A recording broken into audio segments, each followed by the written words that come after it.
ए hello, क्या है? I love you.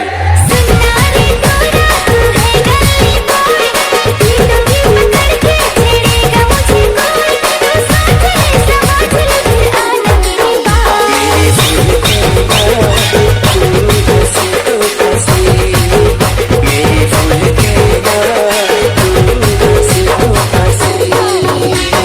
सुनना रे तोरा तू है गली बॉय, पीटूंगी पकड़ के छेड़ेगा मुझे कोई, तू साथ है समझ ले फिर आना मेरी बात। मेरे फूल के बात तू हंसी तो हंसी, मेरे फूल के बात तू हंसी तो हंसी।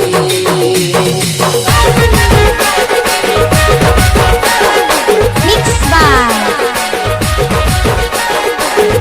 DJ Ankit.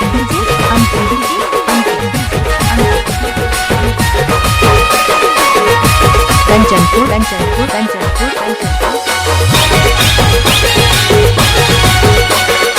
DJ Ankit.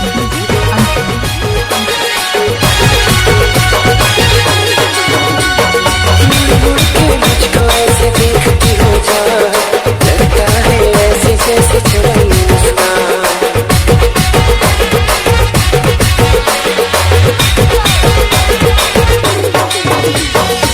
रोज रोज छेड़ते हो गली बॉय तुम, गुंडों से पिटवाऊंगी मान जाओ तुम, भाग जाओ गली बॉय भाग जाओ तुम। मेरे फूल के बात तू हंसी तो हंसी, मेरे फूल के बात तू हंसी तो हंसी।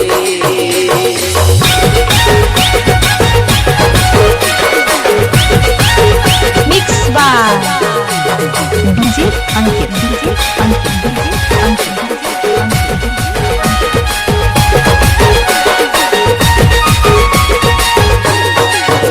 Kanchanpur.